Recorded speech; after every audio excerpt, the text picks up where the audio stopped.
నమస్కారం కే న్యూస్ కి స్వాగతం. హెడ్లైన్ చూద్దాం. టీడీపీ నేతలకు చంద్రబాబు గుడ్ న్యూస్. తెలంగాణలో భూముల ధరలు పెంపు, రేవంత్ సర్కార్ కీలక నిర్ణయం.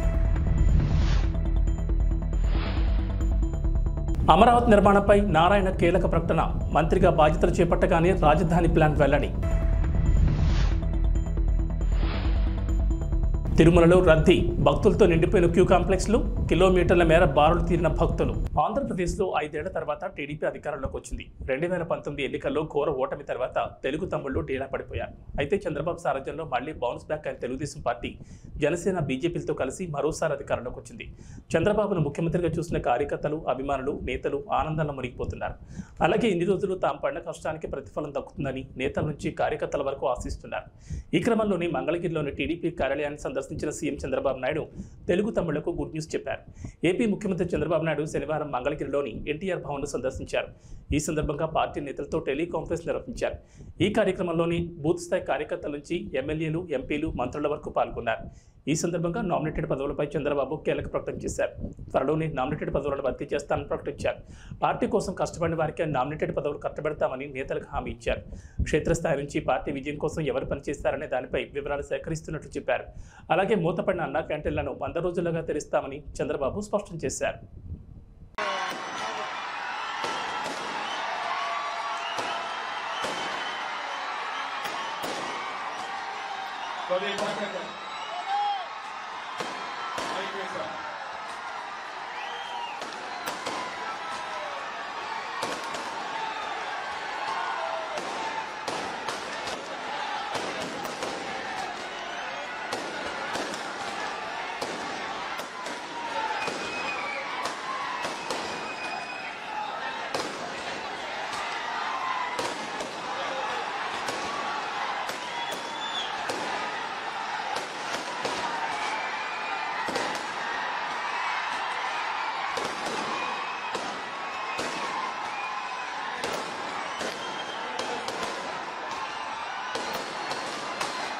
నైరుతి రుతుపవనాల ప్రభావంతో తెలంగాణలో వర్షాలు కురుస్తున్నాయి. ఇక హైదరాబాద్, సికింద్రాబాద్లలో వర్షం కురిస్తే ప్రధాన రహదారులపై భారీగా వరదలు చేరుతోంది.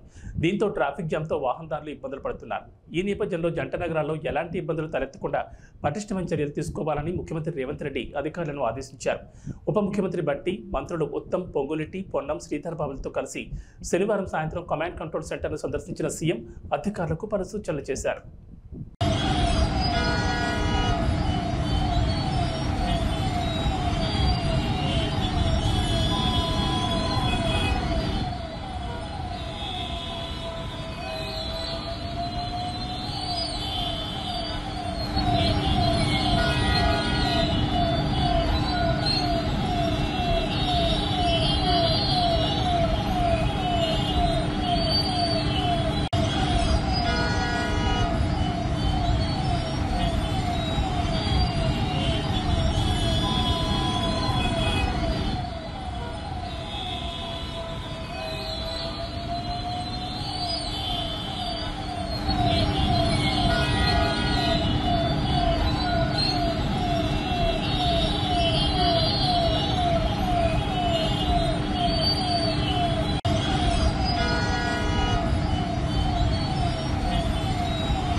తెలంగాణలో భూముల ధరల పెంపునకు రేవంత్ ప్రభుత్వం కీలక నిర్ణయం తీసుకుంది. భూముల మార్కెట్ వాస్తవ ధరకు, ప్రభుత్వ ధరకు వ్యత్యాసం ఉండడంతో మార్కెట్ విలువలను సవరించేందుకు ప్రభుత్వం వేగంగా అడుగులు వేస్తోంది. ఈ మేరకు రాష్ట్రంలో ఆగస్టు 1వ తేదీ నుంచి వ్యవసాయేతర భూములు, స్థిరాస్తుల కొత్త రిజిస్ట్రేషన్ల ఛార్జీలు అమల్లోకి రానున్నాయి. రాష్ట్రంలో భూముల మార్కెట్ విలువలను సవరించేందుకు రేవంత్ ప్రభుత్వం ఇటీవల నిర్ణయించిన విషయం తెలిసిందే. సీఎం రేవంత్ అధికారులతో సమీక్ష నిర్వహించి కీలక ఆదేశాలు జారీ చేశారు. అందులో భాగంగా క్షేత్రస్థాయిలో విలువను అంచనా వేసేందుకు స్టాంపులు రిజిస్ట్రేషన్ల శాఖ కార్యాచరణ ప్రారంభించింది. పాత మార్కెట్ విలువను సవరించి కొత్త విలువను అమల్లోకి తెచ్చేందుకు ఉన్న పరిస్థితులపై అధికారులు అధ్యయనం చేయనున్నారు.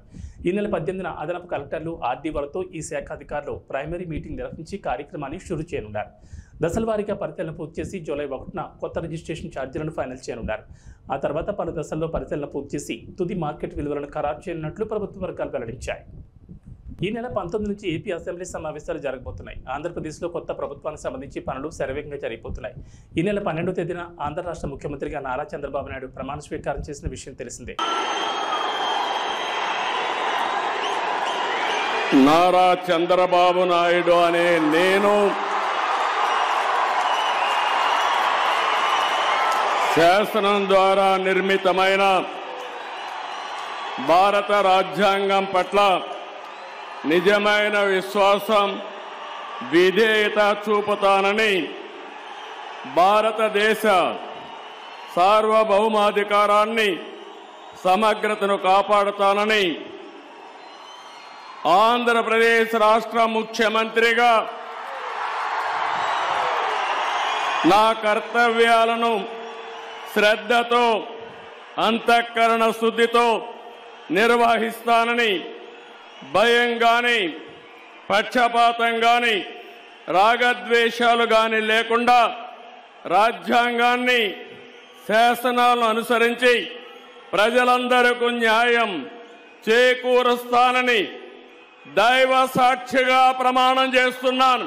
ఏపీలో తెలుగుదేశం పార్టీ నాయకత్వంలోని కూటమి అధికారంలోకి రావడంతో రాజధాని అమరావతికి మళ్లీ మంచి రోజులు వస్తున్నాయి. 5 ఏళ్ల పాటు అభివృద్ధికి దూరంగా ఉండిపోయిన అమరావతి పనుల్లో కదలిక కనిపిస్తోంది. 3 రాజధానుల పేరిట గత సర్కార్ రాజధాని నిర్మాణ విషయంలో తాత్సారం చేయగా చంద్రబాబు సీఎంగా పగ్గాలు చేపట్టిన వెంటనే రాజధాని అమరావతి మాత్రమేనంటూ స్పష్టమైన ప్రకటన చేశారు. 2014లో చంద్రబాబు నాయుడు ప్రభుత్వంలో మున్సిపల్ శాఖ బాధ్యతలు చేపట్టిన మంత్రి నారాయణకే మరోసారి ఆ శాఖ బాధ్యతలు అప్పగించారు. అప్పట్లో రాజధాని అమరావతికి సంబంధించిన వ్యవహారాలను పర్యవేక్షించిన నారాయణ మరోసారి ఆ బాధ్యతలను భుజానికి ఎత్తుకున్నారు. నారాయణ పట్టణాభివృద్ధి శాఖ మంత్రిగా ఆదివారం బాధ్యతలు చేపట్టారు. ఈ సందర్భంగా రాజధాని ప్రాంత రైతులు, జేఏసీ నేతలు ఆయన్ను అభినందించారు. నోటిఫికేషన్ ఇస్తే 2015 ఫిబ్రవరి 28వ తేదీ అర్ధరాత్రికి 34,000 ఎకరాలని ఒక చిన్న లిటికేషన్ కూడా లేకుండా రాజధాని కట్టడానికి రైతులు ఇచ్చారు. అది మా ముఖ్యమంత్రి గారి మీద నమ్మకంతో ఇక్కడ ఒక మంచి క్యాపిటల్ డెవలప్ చేస్తాం అనే ఉద్దేశంతో తెచ్చారు. రాష్ట్ర రాజధానికి ఇచ్చారు. అట్లాంటి రాష్ట్ర రాజధాని యాక్చువల్గా గత ప్రభుత్వం పూర్తిగా నిర్విరామం చేసి 3 రాజధానులు అంటూ 3 ముక్కలాట ఆడి పూర్తిగా నాశనం చేశారు. రైతులకు ఇవ్వాల్సిన కౌలు గీవులు కూడా సరిగా ఇవ్వక వాళ్ళని నానా ఇబ్బందులు పెట్టారు. ఏదేమైనప్పటికీ ప్రజలు ఈ అరాచక పాలన చూసి విసిగిపోయి ఈరోజు ఎన్డీఏ కూటమికి 164 సీట్లు ఇచ్చారు. ముఖ్యమంత్రి గారు ఒకటే చెప్పారు, మళ్ళీ ఈ శాఖ నాకు ఇచ్చి, గతంలో ఈ శాఖ నిర్వహించావు, నీకు అనుభవం ఉంది, ఆ అనుభవంతో దీన్ని ప్రపంచంలో టాప్ 5 రాజధానిలో ఒకటి చేయాలా, ఇక్కడ కట్టే రాజధాని వల్ల రాష్ట్రంలోని 13 జిల్లాల యొక్క ఆర్థిక స్థితి పెరగాలి అని ఇచ్చారు. ఖచ్చితంగా నేను యాక్చువల్గా మంత్రిగా స్వీకరించినప్పటి నుంచి నేను స్టడీ చేస్తూ ఉన్నాను.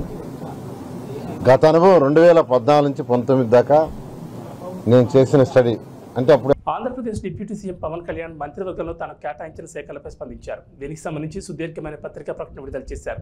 చంద్రబాబు మంత్రివర్గంలో పంచాయతీరాజ్, గ్రామీణాభివృద్ధి, గ్రామీణ నీటి సరఫరా, అటవీ, పర్యావరణం, సైన్స్ అండ్ టెక్నాలజీ శాఖలను పవన్ కళ్యాణ్ కేటాయించారు. ఈ నేపథ్యంలో మంత్రిగా తాను చేయబోయే పనులు, తన ప్రాధాన్యాలను పవన్ కళ్యాణ్ వివరించారు. సీఎం చంద్రబాబు తన కేటాయించిన శాఖలన్నీ తన మనసుకు, జనసేన మూల సిద్ధాంతాలకు చాలా దగ్గరగా ఉన్నాయని పవన్ కళ్యాణ్ చెప్పుకొచ్చారు. మంత్రిత్వ శాఖలపై సంతోషం వ్యక్తం చేశారు. ఆంధ్రప్రదేశ్ రాష్ట్ర ఉప ముఖ్యమంత్రిగా తాను నిర్వర్తించబోయే శాఖలు తన మనసుకు, జనసేన మూల సిద్ధాంతాలకు చాలా దగ్గరగా ఉన్నాయన్నారు. ఈ బాధ్యతలు సంతోషం కలిగిస్తున్నాయన్నారు. పంచాయతీరాజ్, గ్రామీణాభివృద్ధి, గ్రామీణ నీటి సరఫరా, పర్యావరణం, అటవీ, శాస్త్ర సాంకేతిక శాఖలన్నీ ప్రజలకు ప్రత్యక్షంగా ఉపయోగపడేవి. ప్రభుత్వాన్ని ప్రజల దగ్గరకు చేర్చేవిగా నేను భావిస్తున్నానన్నారు. 2008 నుంచి ప్రత్యక్ష రాజకీయాల్లో ఉన్న తాను ఉభయ తెలుగు రాష్ట్రాల్లో విస్తృతంగా పర్యటించారన్నారు.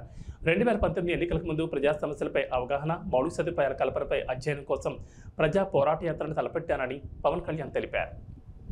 రాష్ట్ర వైద్య ఆరోగ్య శాఖ మంత్రి సత్యకుమార్ కుటుంబ సమేతంగా ఇంద్రకీలాద్రిపై కొలువుదీరిన శ్రీ దుర్గా మల్లేశ్వర స్వామి దేవస్థానంలో కనకదుర్గమ్మ అమ్మవారిని దర్శించుకున్నారు. అనంతరం మంత్రిగా బాధ్యతలు స్వీకరించారు.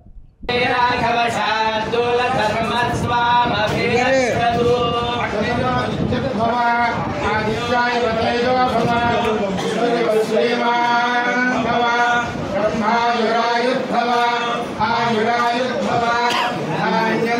पशुं वज्रलाभकं शतसंवत्सरं दुर्गाम्बा देवतानुप्रसादेन द्रव्यापेक्षद्वारा मनोरथाः परिपूर्णा भवन्तु संकल्पसिद्धिरस्तु सर्वदा दिग्विजयमस्तु मनोरथाः परिपूर्णा भवन्तु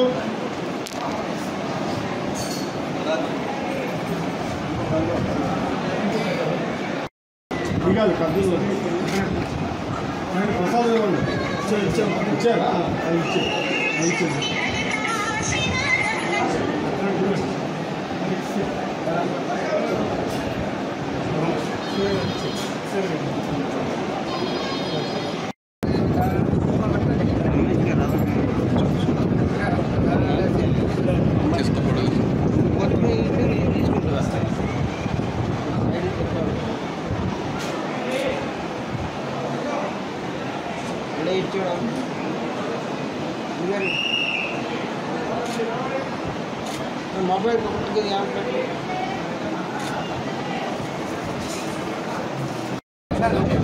ప్రజాధనంతో ఏర్పాటు చేసిన ఫర్నిచర్ను సొంతానికి వినియోగించుకుంటున్న మాజీ సీఎం జగన్పై కేసు నమోదు చేయాలని కోడెల శివరాం డిమాండ్ చేశారు.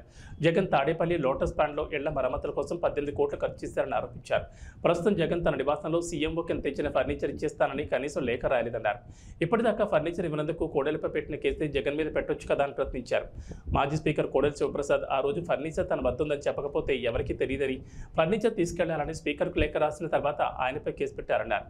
ఐపీసీ 409 సెక్షన్ కింద 10 ఏళ్లు శిక్ష పడే కేసు పెట్టారని కోడెల శివరాం గుర్తు చేశారు. జగన్పై సైతం అదే కేసు పెట్టాలని డిమాండ్ చేశారు. కలియుగ ప్రత్యక్ష దైవం శ్రీనివాసుడు కొలువైన తిరుమలకు భక్తులు పోటెత్తారు. వేసవి సెలవులు ముగిసిన తొలి వీకెండ్ కావడంతో భక్తులు భారీగా తరలివచ్చారు. అలాగే సోమవారం కూడా సెలవు రోజు కావడంతో వెంకన్న దర్శనానికి మరింత రద్దీ పెరిగింది.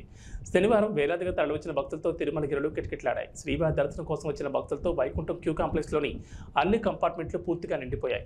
నారాయణగిరి ఉద్యానవనంలో ఏర్పాటు చేసిన షెడ్లలో సైతం భక్తులు కిక్కిరిసిపోయారు. మరోవైపు భక్తుల తాకిడి కారణంగా వైకుంఠం క్యూ కాంప్లెక్స్ నిండిపోయి సుమారు 3 కిలోమీటర్ల మేర క్యూ లైన్ వ్యాపించింది. పాప వినాశనం వెళ్లే దారిలో ఉన్న కళ్యాణ వరకు భక్తులు బారులు తీరారు. ఉండడంతో భక్తులు వెలుపల క్యూ లైన్ లో వేచి ఉన్నారు. టోకెన్లు లేని భక్తులకు శ్రీవారి దర్శనం కోసం 24 గంటల సమయం పడుతుంది. ఇక 300 రూపాయల ప్రత్యేక ప్రవేశ దర్శనానికి 8 గంటల సమయం పడుతుంది. 62,366 మంది భక్తులు నిన్న శ్రీవారిని దర్శించుకోగా 29,633 మంది భక్తులు తలనీలాలు సమర్పించారు. ఇక నిన్న శ్రీవారి హుండీకి 3 కోట్ల ఆదాయం చేకూరింది. ఈ నెల 17న శ్రీవారి ఆలయంలో శ్రీరామనవమి వేడుకలు నిర్వహించనున్నారు టీటీడీ. ఈ సందర్భంగా పలు ఆర్జిత సేవలను రద్దు చేశారు. ఏప్రిల్ 18వ తేదీన శ్రీరామ పట్టాభిషేకం నిర్వహించనుంది టీటీడీ. రామ్ డబుల్ స్మార్ట్ నుంచి ఇంతవరకు ఎలాంటి అప్డేట్ రాలేదు. ఆ మధ్య వదిలిన టీజర్ తప్ప ఇంకా ఎలాంటి అప్డేట్ రాలేదు. అసలు ఈ సినిమా షూటింగ్ జరుగుతుందా లేదా అన్న డౌట్లు కూడా అందరికీ కలిగాయి. చివరికి ఈ మూవీ ఉందా అటకెక్కించేశారని అనుకున్నారు. కానీ సడన్గా డబుల్ స్మార్ట్ రిలీజ్ డేట్ను అధికారికంగా ప్రకటించేశారు. ఆగస్టు 25న ఈ చిత్రం విడుదల కాబోతుందట. ఈ మేరకు మేకర్లు పోస్టర్ను కూడా రిలీజ్ చేశారు. ఆగస్టు 15న ఏ తెలుగు సినిమా కూడా పోటీకి దిగుతాం. ఎందుకంటే అల్లు అర్జున్ సుకుమార్ కాంబోలో పుష్ప ది రూల్ రానుంది. అలాంటి రామ్ డబుల్ స్మార్ట్ను రంగంలోకి దించారు. చూస్తుంటే పుష్ప 2 వాయిదా పడేలా ఉందనిపిస్తుంది. అందుకే ఆ డేట్ పోతే మళ్ళీ రాదని వెంటనే ఇలా పూరి జగన్నాథ్ రామ్ తమ రిలీజ్ డేట్ ను బ్లాక్ చేసుకున్నట్లుగా అనిపిస్తోంది. మేకర్స్ పోస్ట్ పోన్ చేయనున్నారు అని వార్తలు వస్తున్నాయి. బేసిక్ గా పుష్ప 2 ఆగస్టు 15న రిలీజ్ అవ్వాలి. ఈ మూవీ పోస్ట్ పోన్ అయితే అదే డేట్ లో తమ సినిమాలను రిలీజ్ చేయడానికి కొన్ని సినిమాలు రెడీగా ఉన్నాయి. ఒక పక్క లక్కీ భాస్కర్, తంగలాన్ వంటి సినిమాలు ఈ డేట్ కోసం చూస్తుంటే, మరోపక్క ఆగస్టు 29న రిలీజ్ డేట్ ఫిక్స్ చేసుకున్నా సరిపోదా శనివారం కూడా ఈ డేటుపైనే ఒక కన్నేసింది. అయితే పూరి వీరందరికంటే ఒక అడుగు ముందే ఉన్నాడు అని చెప్పొచ్చు. డబుల్ స్మార్ట్ మూవీ పోస్టర్ను రిలీజ్ డేట్తో కలిపి రిలీజ్ చేస్తాడు. ఈ సినిమా ఆగస్టు 15న రిలీజ్ అవ్వనుంది అని ఆడియన్స్ కి క్లారిటీ ఇచ్చాడు పూరి జగన్నాథ్. ఆగస్టు 15న సినిమాను రిలీజ్ చేసి ఆ వీకెండ్ను పూర్తిగా వాడనున్నాడు పూరి. అంతేకాకుండా సోమవారం రక్షాబంధన్ అవటంతో ఆ రోజు కూడా ప్రేక్షకులు సినిమాకి వచ్చే ఛాన్సెస్ ఉన్నాయి. ఇక పోస్టర్ విషయానికి వస్తే నుదిటిన విభూతితో రామ్ మాస్ లుక్లో నడుచుకుంటూ వస్తుంటే బ్యాక్గ్రౌండ్లో కొండలు, కొండల మధ్యలో శివలింగాన్ని పెట్టి పవర్ఫుల్ గా డిజైన్ చేశారు. సో పుష్ప 2 పోస్ట్ పోన్ అని టీం కన్ఫర్మ్ చేయకముందే double smart release date fix చేశారు పూరి. తెలంగాణ వ్యాప్తంగా నైరుతి ఋతుపవనాలు విస్తరించాయి. అయినా కొన్ని జిల్లాల్లో మాత్రం ఇంకా వర్షాలు కురవడం లేదు. ఇప్పటికే విత్తనాలు విత్తిన రైతులు వాన కోసం ఆకాశం వైపు ఆశగా ఎదురుచూస్తున్నారు. మేఘాలు కమ్ముకుంటున్నాయి తప్ప వనరులు మాత్రం కరుణించడం లేదు. కొన్ని జిల్లాల్లో అయితే వర్షం కురిసి వారం దాటింది. వర్షం కోసం ఎదురుచూస్తున్న రైతులకు వాతావరణ శాఖ గుడ్ న్యూస్ చెప్పింది. తెలంగాణ నుంచి మధ్య బంగాళాఖాతం వరకు ద్రోణి విస్తరించిందని చెప్పారు. ఇది సముద్ర మట్టం నుంచి 3.1 కిలోమీటర్ల నుంచి 5.8 కిలోమీటర్ల మధ్యలో కొనసాగుతుందన్నారు. గాలులు పశ్చిమ దిశ నుంచి తెలంగాణ వైపు వీస్తున్నాయన్నారు. దీని ప్రభావంతో రాబోయే 3 రోజులు తెలంగాణలో తేలికపాటి నుంచి ఓ మోస్తరు వర్షాలు కొన్ని చోట్ల కురిసే అవకాశం ఉందని తెలిపారు. ఇవాళ రేపు రాష్ట్రంలోని కొన్ని జిల్లాల్లో ఉరుములు మెరుపులు ఈదురుగాలులు గంటకు 30 నుంచి 40 కిలోమీటర్ల వేగంతో వీస్తాయన్నారు. భగభగలు కురిపించగా ఆ తర్వాత వాతావరణం ఒక్కసారిగా మారిపోయింది. ఆకాశంలో క్యూములో నింబస్ మేఘాలు కమ్ముకుని ఆకాశానికి చిల్లు పడిందా అన్నట్టుగా భారీ ఎత్తున వర్షం కురిసింది. ఉరుములు మెరుపులతో పాటు ఈదురుగాలులతో వర్షం కురిసింది. దీంతో భాగ్యనగరం మొత్తం తడిసి ముద్దయింది. రోడ్లన్నీ వర్షపు నీటితో నిండిపోయాయి. పలు చోట్లలో రహదారులపై పెద్ద ఎత్తున నీరు నిలిచిపోవడంతో భారీగా ట్రాఫిక్ జామ్ అయింది. దీంతో వాహనదారులు తీవ్ర ఇబ్బందులు పడుతున్నారు.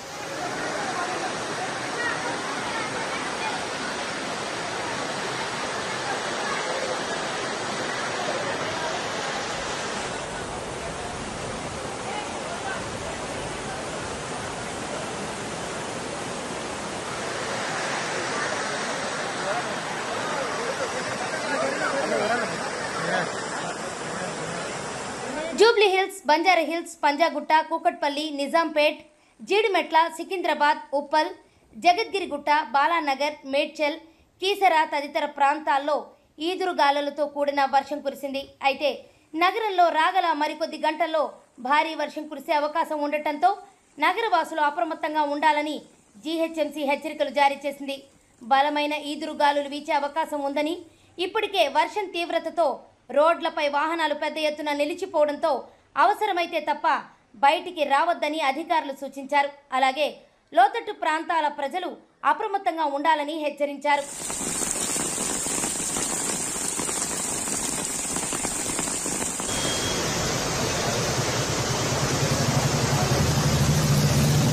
రాత్రి సమయంలోనూ భారీ వర్షం కురిసే అవకాశం ఉండటంతో ప్రజలెవరూ బయట తిరగద్దని అధికారులు హెచ్చరిస్తున్నారు. ప్రస్తుతం బయట ఉన్నవారు కూడా వీలైనంత త్వరగా ఇళ్లకు చేరుకోవాలని సూచించారు. ఆఫీసుల నుంచి ఇళ్లకు వెళ్లే సమయం కావడంతో రోడ్లపై భారీ స్థాయిలో ట్రాఫిక్ జామ్ అయ్యే అవకాశం ఉందని, అందువల్ల వాహనదారులు అప్రమత్తంగా ఉండాలని సూచనలు జారీ చేశారు. గత వారం కురిసిన భారీ వర్షానికి హైదరాబాద్ నగరం చిగురుటాకులా వణికిపోయింది.